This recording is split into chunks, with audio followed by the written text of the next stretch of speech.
আজকের দিনটা না বিশেষ করে আরে আমার জন্য খুব ভালো ছিল জানো।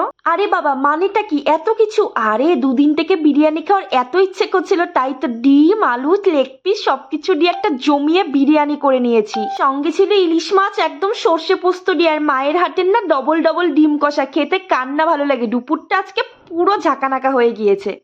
দুপুরের খাওয়া খেতে না খেতেই দেখো না বর এখানে নিয়ে এসছে তালের শ্বাস, আর গরমে যে এটা খেতে কি ভালো লাগে। আর আমি না এই নিয়ে দুবার তালের শ্বাস খেলাম, কিন্তু তালের শ্বাস না ছোলার সময় আমি একটু সাবধানে ছুলি, না হলে কিন্তু ছিঁড়ে যেতে পারে। তো তারপর দেখো পুরো খাচ্ছি, আর তাল শ্বাসের ভেতর থেকে একটা জল বের হয় জানো, সেটাও কিন্তু খেতে মন্দ লাগে না।